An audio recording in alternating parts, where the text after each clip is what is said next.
नमस्कार। देशकाल में आपका स्वागत है। मैं हूं मुकेश कुमार।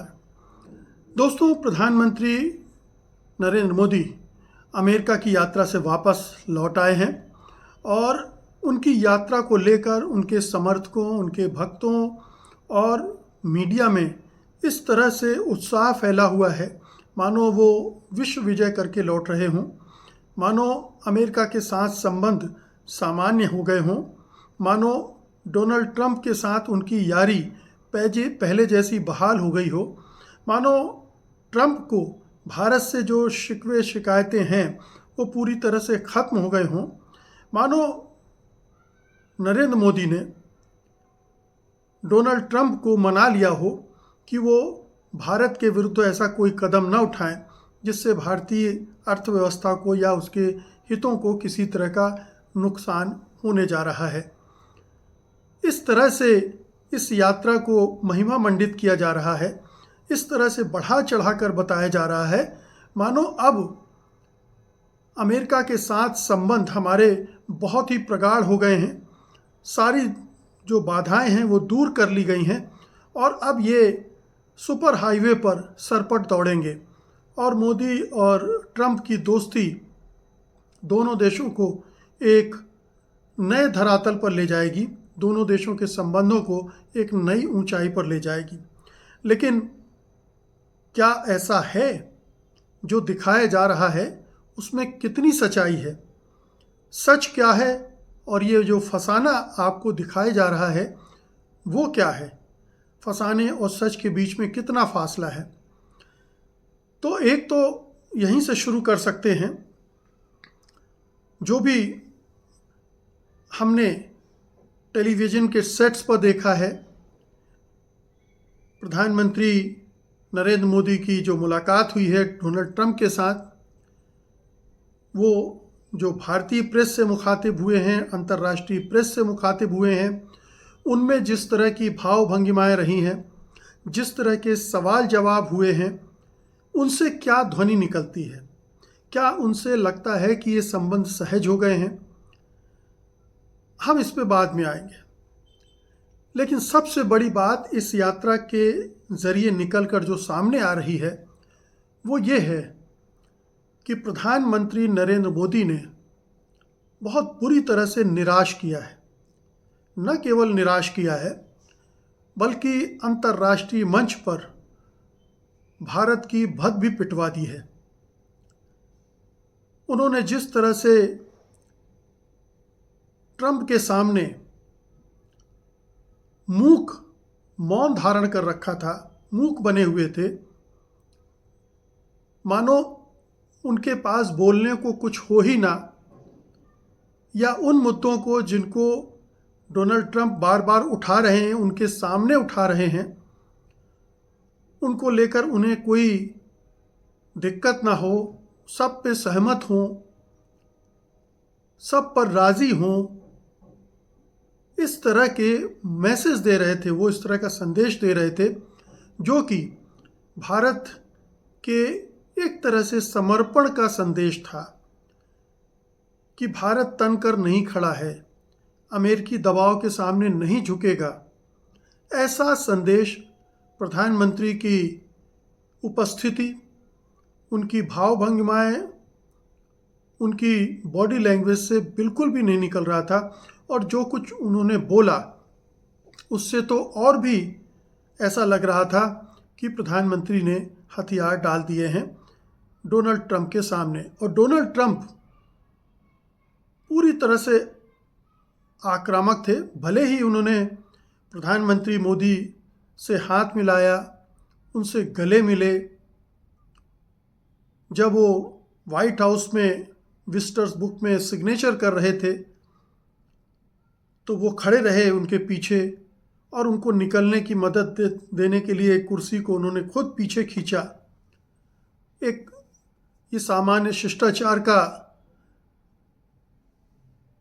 मुजाहरा था, ये करना ही चाहिए था राष्ट्रपति ट्रंप को, और उन्होंने किया। किसी भी राष्ट्राध्यक्ष के प्रति इतना सम्मान तो कोई भी दिखाएगा और उन्होंने दिखाया। हालांकि ये बात भी नोट की गई है कि प्रधानमंत्री नरेंद्र मोदी को रिसीव करने के लिए वो खुद नहीं आए, जबकि इज़राइल के प्रधानमंत्री बेंजामिन नेतन्याहू जब पहुँचे तो वो खुद उनको रिसीव करने गए, और जब जॉर्डन के शाह पहुँचे तब भी वो दरवाजे पर हाजिर थे उनके स्वागत के लिए, उनकी अगवानी के लिए। प्रधानमंत्री नरेंद्र मोदी के साथ ये नहीं हुआ। प्रधानमंत्री मोदी जब अमेरिका पहुँचे तो हवाई अड्डे पर भी उन्हें लेने कोई बड़ा मंत्री नहीं आया। डोनाल्ड ट्रंप को तो छोड़ ही दीजिए, राष्ट्रपति तो नहीं ही आए, लेकिन कोई बड़ा नेता भी नहीं आया। तो डोनाल्ड ट्रंप ने बार बार ये संदेश देने की कोशिश की मीडिया के ज़रिए कि वो भारतीय प्रधानमंत्री को किस तरह से ट्रीट कर रहे हैं। ये वो ट्रीटमेंट नहीं था जो पिछली पारी में डोनाल्ड ट्रंप नरेंद्र मोदी को ही दे रहे थे। झप्पियाँ लग रहे थे और पूरी उत्साह के साथ ऐसा लग रहा था कि गर्मजोशी है उनमें, और भारत को लेकर उत्साहित हैं, भारतीय प्रधानमंत्री को लेकर उत्साहित हैं। भले ही वो दिखावा हो, अंतर्राष्ट्रीय मंच पर, कूटनीति में, राजनय में इस तरह के प्रदर्शन दिखावे होते हैं। अंदर खाने की स्थितियाँ कुछ और होती हैं, बाहर कैमरे के सामने कुछ दूसरे ढंग से प्रदर्शित कर रहे होते हैं नेतागण। तो हम मान सकते हैं, लेकिन उस समय फिर भी ये तो दिखता था कि डोनाल्ड ट्रंप भारत और भारतीय प्रधानमंत्री को लेकर उनका रवैया उस तरह का नहीं है जो इस बार चुनाव जीतने के पहले से था। चुनाव जीतने के बाद और सख्त हुआ, और वो अभी सख्त होना जारी है। तो एक तो ये जो मेल मिलाप, बॉडी लैंग्वेज, इन सब को लेकर आप लीजिए। फिर आते हैं कि डोनाल्ड ट्रंप ने जो जो कहा और प्रधानमंत्री नरेंद्र मोदी के सामने कहा। And we have to do that just as a mechanism of fairness, and that's what I've done. And so we are being reciprocal with India. Whatever India charges, we charge them. So frankly, it no longer matters to us that much what they charge, because whatever they charge, I had discussions with India in the first term about the fact that their tariffs were very high, and I was unable to get a concession. So we're just going to do it the easy way, and we're just going to say whatever you charge, we charge. And I think that's fair for the people of the United States, and I think it's actually fair for India. मसलन उन्होंने कहा कि reciprocal tariff लगाएंगे, जिसका मतलब ये है कि जितना भारत ने हमारे ऊपर टैरिफ लगाया है, हम उतना ही लगाएंगे। अभी तक इस मामले में अमेरिका भारत को छूट देता रहा है, और जिसकी वजह से भारत का जो व्यापार रहा है अमेरिका के साथ, वो सरप्लस रहा है। ठीक है, अमेरिका की शिकायत हो सकती है, उसको वो भी अपना व्यापार घाटा कम करना चाहता होगा, लेकिन एक झटके में बिना बातचीत के धमकी वाले स्वर में लगातार कहना, और प्रधानमंत्री से बातचीत के बाद उनकी उपस्थिति में प्रेस कॉन्फ्रेंस हो रही हो और वहाँ भी वो उसी तरह से बात कर रहे हों जैसे मोदी कोई बेगाने हों, अपरिचित हों, या उनकी वो परवाह नहीं करते। टैरिफ के मामले में उन्होंने किसी तरह की रियायत देने की बात नहीं की, तो ये प्रधानमंत्री नरेंद्र मोदी के दौरे की सबसे बड़ी नाकामी मानी जाएगी कि वो कुछ टाइम भी नहीं ले पाए, और ना ही ट्रंप प्रशासन को कन्विंस कर पाए कि अगर हमें आपने टैरिफ बराबरी का लगाने की कोशिश की तो हमारा हाल क्या होगा, या अगर आप ऐसा करेंगे तो हम भी जवाबी टैरिफ में बढ़ोतरी करेंगे। ये भी वो कर सकते थे, ये भी दबाव बना सकते थे, लेकिन प्रधानमंत्री के हाव भाव से कहीं नहीं लगा कि वो इस तरह का रुख ट्रंप के सामने अपना भी सकते हैं। अपनाया तो नहीं ही होगा, अपनाने की संभावना को भी वो खारिज कर रहे थे। इसी तरह से डोनाल्ड ट्रंप ने एक के बाद एक कि वो क्या चाहते हैं भारत से, उन्हीं के सामने गिना दिया कि अमेरिका सबसे बड़ा एनर्जी का सप्लायर है, यानी तेल और गैस उसके पास भंडार है सबसे बड़ा, और वो चाहता है कि भारत वो चाहते हैं कि भारत उन्हीं से खरीदे। अब ये सब जानते हैं कि रूस से हमें सस्ता तेल मिल रहा है, हमें ईरान से सस्ता मिल रहा है, तो फिर हम अमेरिका से महंगा तेल क्यों खरीदेंगे? अगर ट्रंप ने ये बात कही होती कि हम जिस कीमत पर भारत को दूसरी जगहों से मिल रहा उस पर उपलब्ध कराने को तैयार हैं, तो शायद भारत के लिए एक और ऑप्शन खुलता और उसमें कोई परेशानी भी नहीं होती, एक हिस्सा वो वहाँ से भी ले सकता था। लेकिन ऐसा तो नहीं होगा कि महंगा तेल ज़बरन हमारे मत्थे मढ़ेंगे ट्रंप और हम उसे स्वीकार कर लेंगे। इसी तरह से F-35 फाइटर जेट्स के मामले में हुआ। उन्होंने कहा कि हम भारत को देंगे का क्या मतलब है? भारत को पैसे खर्च करने पड़ेंगे तब आप देंगे, एक। दूसरा ये कि भारत ये देखेगा कि आपके साथ फाइटर जेट्स के सौदे में उसे कितना फ़ायदा है, रूस जो दे रहा है उससे कितना फ़ायदा है, या फ्रांस जो उपलब्ध करा रहा है उससे कितना फ़ायदा है, वो नाप तोल कर फैसला लेगा। अगर आप फाइटर जेट्स के साथ उसकी टेक्नोलॉजी नहीं दे रहे हैं और रूस दे रहा है, तो हम रूस के पास क्यों नहीं जाएंगे, जबकि वो जांचा परखा पुराना दोस्त है, उसने कभी हमारे साथ दगाबाजी नहीं की, हमारे ऊपर अनावश्यक दबाव नहीं डाला और 40-45 साल से हमारा संबंध बहुत शानदार चल रहा है, 50 साल से ज़्यादा हो गए हैं, तो हम क्यों नहीं लेंगे उससे? लेकिन डोनाल्ड ट्रंप चाहते हैं कि हम बिलियंस ऑफ डॉलर के डिफेंस इक्विपमेंट, फाइटर जेट्स और दूसरे हथियार खरीदें बिना शर्तों की परवाह किए। ये एक बहुत चिंताजनक बात है, और जब वो ये कह रहे थे तो इसका भी किसी तरह से प्रधानमंत्री नरेंद्र मोदी ने ना खंडन किया, ना इसमें अपना पक्ष रखने की कोशिश की। तो ये बड़ा दुखद है कि एक तरफ डोनाल्ड ट्रंप बार बार अपने एजेंडे को उन्हीं के सामने पेश कर रहे थे सार्वजनिक रूप से, और प्रधानमंत्री नरेंद्र मोदी उस मामले में कुछ बोलने के लिए राजी नहीं थे, तैयार नहीं थे। तो ये एक बहुत बड़ा फेलियर है भारतीय प्रधानमंत्री का। भारतीय पूरा जो प्रतिनिधिमंडल वहाँ गया था और जिसकी 3 महीने से तैयारियां की जा रही थी, जयशंकर को भेजा गया था, जयशंकर इनविटेशन नहीं ला पाए प्रधानमंत्री का, और अंततः उन्हें बुलावा भी नहीं गया। जयशंकर खुद गए एनवॉय बनकर, दूत बनकर प्रधानमंत्री के। लेकिन जो रिश्ते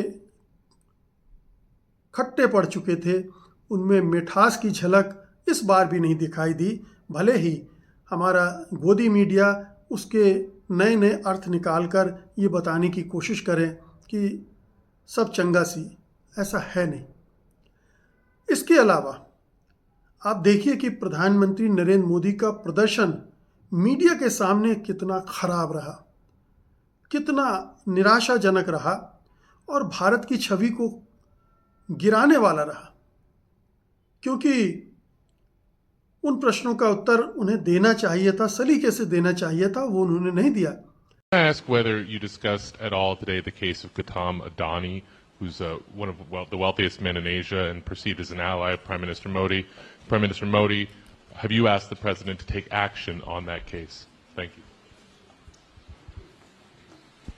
पहली बात है, भारत एक लोकतांत्रिक देश है और हमारे संस्कार, हमारी संस्कृति वसुधैव कुटुंबकम की हैं। हम पूरे विश्व को अपना एक परिवार मानते हैं। हर भारतीय को मैं अपना मानता हूं। दूसरी बात है, ऐसे व्यक्तिगत मामलों के लिए दो देश के मुखिया न मिलते हैं, न बैठते हैं, न बात करते हैं। पहला प्रश्न मैं अडानी से संबंधित लूंगा। जब एक विदेशी पत्रकार ने पूछा उनसे कि क्या आप दोनों के बीच में अडानी के संबंध में भी बातचीत हुई है, तो प्रधानमंत्री एकदम से सकपका गए। उनके पास कुछ बोलने के लिए था नहीं, और वो यहाँ से शुरू करते हैं बात कि भारत एक लोकतांत्रिक देश है, वो वसुधैव कुटुंबकम में विश्वास करता है। तो इन दोनों का यहाँ रेलिवेंस क्या है मोदी जी, आप ये क्यों बता रहे थे? फिर आप कहते हैं कि दो देशों के मुखिया के बीच में निजी मामले नहीं डिस्कस होते हैं। ये कौन सा निजी मामला था? क्या आपका निजी मामला था या गौतम अडानी का निजी मामला था? किसका निजी मामला था? आपने उसे निजी मामला क्यों कहा, जबकि हम जानते हैं गौतम अडानी बड़ा कारपोरेट घराना है, उसे आपने बहुत सारी नियामतें बख्शी हैं और अंतर्राष्ट्रीय स्तर पर अब वो कुख्यात हो चुके हैं। अमेरिका में उनके खिलाफ केस चल रहा है, धोखाधड़ी का, रिश्वत खिलाने का, भारत में अमेरिकी इन्वेस्टर्स का पैसा खिलाने के रिश्वत के रूप में वो आरोप है। तो आप इनको निजी कैसे बता सकते हैं? क्या आपको लगा कि आपके बारे में बात की जा रही इसलिए आपने इसे निजी बना दिया? क्या आपके अंदर का चोर ये बोल रहा था? तो यहाँ पर आप पकड़े गए और फिर अंत में जो आपकी बॉडी लैंग्वेज थी, जिस तरह से आपने हाथ नचाकर कहा आखिरी लाइनें, वो और भी भौंडी थी और भी निम्न स्तर की थी, जो कि एक प्रधानमंत्री के स्तर के व्यक्ति के लिए कतई गरिमापूर्ण नहीं कहा जा सकता है। आप सलीके से कह सकते थे कि हमने ये मसला ऐसा नहीं था जिस पर हम लोग डिस्कस करते, हमारे सामने कई महत्वपूर्ण मसले थे, हमने उन पर चर्चा की। लेकिन आपके अंदर चूंकि चोर बैठा हुआ है, आप इसलिए हड़बड़ा गए, सकपका गए, आपको पसीने छूटने लगे और आप कन्नी काटने लगे जवाब देने से। एक और प्रश्न किया गया उनसे, लेकिन आप समझ ही नहीं पाए कि ये प्रश्न आपसे किया जा रहा है और आपने उस प्रश्न का जवाब नहीं दिया और डोनाल्ड ट्रंप को कहना पड़ा कि इस प्रश्न का जवाब चूंकि आपको देना था लेकिन मैं दे देता हूं। सोचिए कितनी तौहीन है भारत की और भारतीय प्रधानमंत्री की। अंतर्राष्ट्रीय मंच पर वो सवाल नहीं समझ पा रहा है, सवाल के सही जवाब नहीं दे पा रहा है। ये तो भारत की देश की फजीहत कराने जैसी बात हो गई। एक और मसला लीजिए, एक सवाल पूछा गया बांग्लादेश के संबंध में। भारतीय पत्रकार रहा होगा निश्चित रूप से, उसने कहा कि अमेरिका के डीप स्टेट ने बांग्लादेश में जो कुछ किया है उसके बारे में आपका क्या कहना है? डोनाल्ड ट्रंप से सवाल था। डोनाल्ड ट्रंप से कहा कि हमारा कोई लेना देना नहीं है, कोई डीप स्टेट नहीं है और प्रधानमंत्री नरेंद्र मोदी को वो देखना है। तो प्रधानमंत्री नरेंद्र मोदी ने इसका जवाब क्यों नहीं दिया? उनकी पूरी पार्टी बार बार डीप स्टेट उनके कई मंत्री कहते रहे और वहाँ उनकी ज़ुबान खामोश हो गई। एक और प्रश्न लीजिए जिसके जवाब में डोनाल्ड ट्रंप ने कहा कि भारत और उसके पड़ोसी देशों के बीच में झड़पें होती रहती हैं, टकराव होते रहते हैं, अगर वो चाहें तो हम मदद कर सकते हैं। ये मुद्दा क्यों उठना चाहिए? जब क्या आप अमेरिकी हस्तक्षेप को बुलावा देने जा रहे हैं? क्या आप अमेरिका के सामने ये शिकायत लेके गए हैं कि चीन परेशान कर रहा है, पाकिस्तान परेशान कर रहा है और आपकी मदद की हमको ज़रूरत है, आप बीच बचाव कीजिए?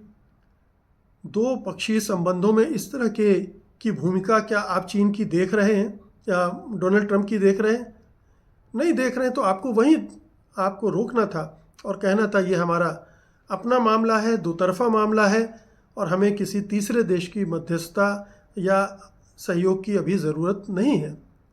लेकिन आपने वहाँ भी कुछ नहीं कहा, आप चूक गए। मज़े की बात यह है कि प्रेस कॉन्फ्रेंस में भी प्रधानमंत्री को टेलीप्रॉम्प्टर की ज़रूरत पड़ती है। डोनाल्ड ट्रंप के पास टेलीप्रॉम्प्टर नहीं था, लेकिन प्रधानमंत्री मोदी टेलीप्रॉम्प्टर के सामने खड़े थे। आखिरकार 11 साल तक आप इस देश के प्रधानमंत्री रहे हैं, आप क्या सवालों के जवाब नहीं दे सकते?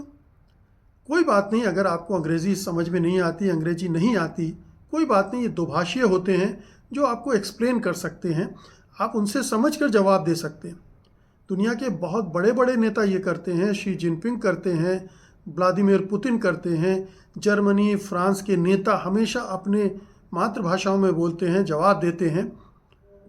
तो वहाँ दुभाषीय उनकी मदद करते हैं, आप भी दुभाषियों की मदद से कर सकते थे, लेकिन आप टेलीप्रॉम्प्टर पर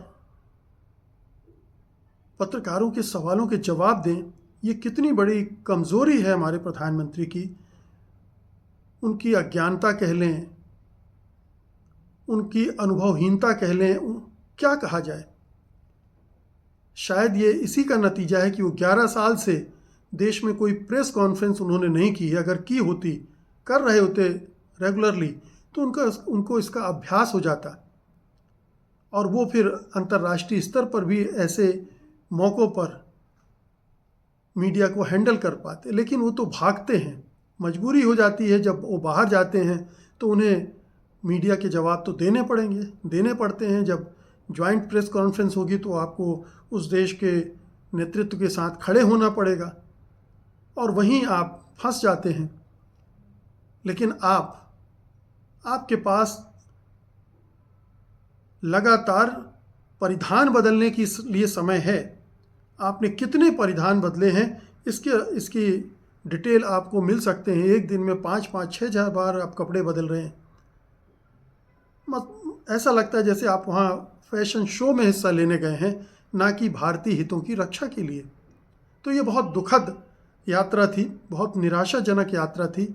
और प्रधानमंत्री नरेंद्र मोदी ने मेरे देखते पिछले 40-50 सालों में किसी प्रधानमंत्री की यात्रा, अमेरिकी यात्रा ख़ास तौर पर, इतनी निराशाजनक नहीं थी जितनी ये थी। बहुत बहुत शुक्रिया आपका। धन्यवाद। नमस्कार।